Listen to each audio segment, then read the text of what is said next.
A mysterious visitor offers a prisoner freedom in exchange for finding something valuable that went missing years ago. He asks if the name Tewkesbury means anything. In Malta, Enola Holmes is racing to her own wedding, having doubts about becoming a lady and giving up the Holmes name she worked hard to earn. A man chases her carriage. She fights him off before realizing it's actually Dr. Watson, who reveals Sherlock Holmes has been kidnapped. Enola flashes back to happier times, solving cases with Sherlock, falling in love with Tewkesbury, and finally accepting his marriage proposal. Sherlock grows obsessed with a strange case involving maps and codes, refusing to explain it to Enola, which frustrates her deeply. Tewkesbury's mother suggests holding the wedding in Malta, where his parents met and married, honoring his late father Peter's memory. The wedding banquet in Malta. A brigadier general gives a toast praising the groom and joking about his choice of an unconventional bride. Enola confronts Sherlock about who he's secretly watching. He accuses her of throwing away her identity for marriage, and they argue bitterly. Sherlock tells Enola she's compromising herself by marrying into nobility. She snaps at him, calling him a pig, and storms off. It's the last time she sees him free.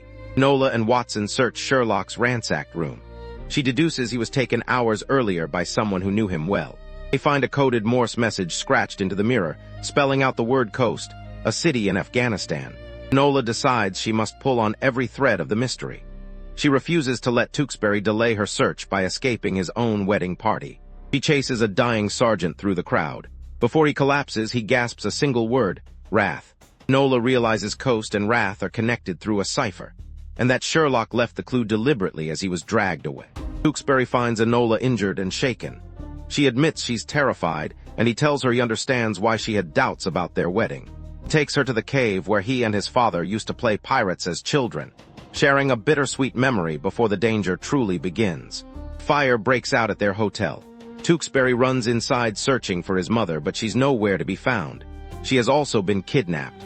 Dr. Watson comforts Tewkesbury and reminds Enola that Sherlock believes her mind is every bit his equal, urging her to keep going. Enola deduces the kidnapper set the fire because they were searching for something they never found, and burned the room to erase evidence. A mysterious man ambushes Enola, revealing he's been trailing her hoping to reach the same target, a shadowy figure named Professor Adeline Wraith. He introduces himself as Mikkel Mizzi, a Maltese revolutionary who wants freedom from British rule. He warns that Wraith is dangerous and has the governor's ear.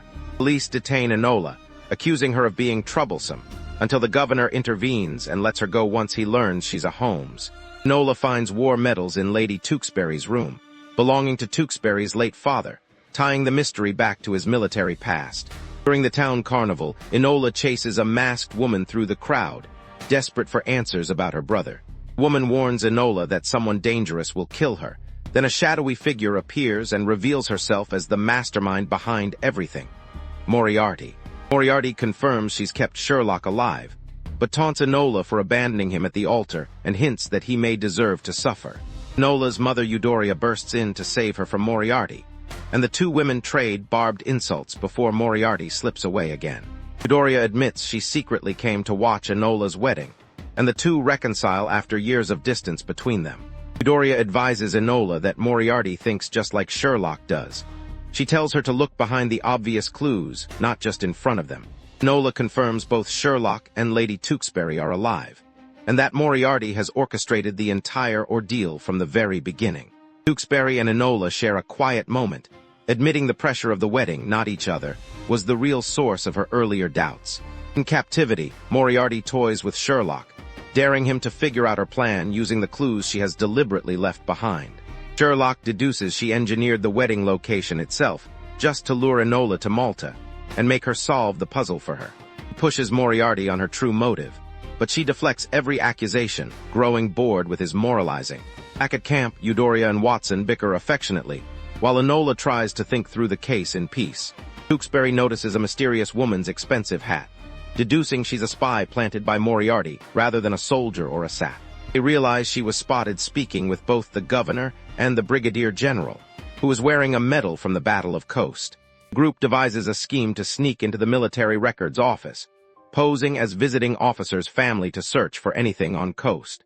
The brigadier reluctantly reveals he served alongside Tewkesbury's father Peter during the brutal Anglo-Afghan War in Coast.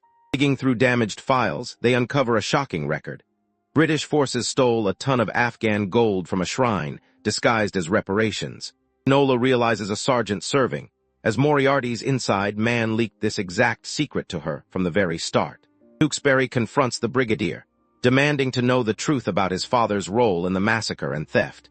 The brigadier admits the British government ordered the gold seized as unofficial reparations to offset the cost of war. He reveals Tewkesbury's father Peter personally organized the covert operation to bring the stolen gold back through Malta. Devastated, Tewkesbury learns his father had a crisis of conscience, secretly sank the ship, and blamed innocent Maltese soldiers for a mutiny to hide it. Enola comforts Tewkesbury, telling him he doesn't have to walk the same path his father did, no matter how painful the truth is.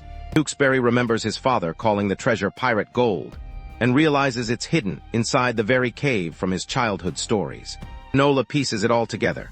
Moriarty wants both to punish the Tewkesbury family and steal the gold for herself, using Enola to find it. Enola realizes Moriarty has manipulated every step, from the wedding location to the kidnappings, all leading her straight to the gold. Enola forms a plan. Lead Moriarty to the cave believing she's escaped detection, while the others secretly close in around her. Enola meets Moriarty at the cave, demanding proof her brother is still alive before handing over any of the stolen gold.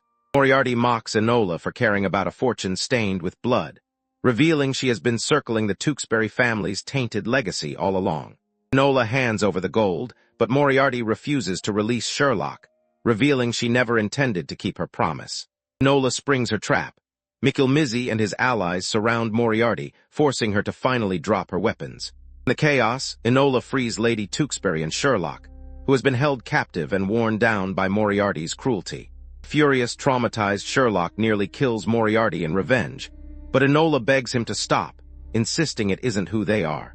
Sherlock lowers his weapon, choosing to let the law handle Moriarty rather than become the monster she wanted him to be. Moriarty is arrested and sent back to England for good, while Sherlock and Watson prepare to return the stolen gold to Afghanistan. Thanks to Tewkesbury, an investigation is launched into the crimes committed across Malta, exposing the Empire's cover-up. Sherlock and Enola reconcile, each admitting how frightened they were of losing the other, and how much they truly respect one another. Tewkesbury tells Enola he never wanted her to take his title. He reveals he's giving up his lordship entirely to marry her as an equal. Enola realizes she was wrong at the start. It isn't a wedding that opens the story, but the wedding that finally closes it. Enola's old friend Edith arrives, summoned by Eudora, ready to join the celebration alongside the whole reunited family. Tewkesbury and Enola finally marry properly, surrounded by Sherlock, Watson, Eudora, and their unlikely new friends from Malta. As the celebration ends, an eerie echo of Moriarty's alias, Adeline Wraith, lingers, hinting the danger she represents is far from over.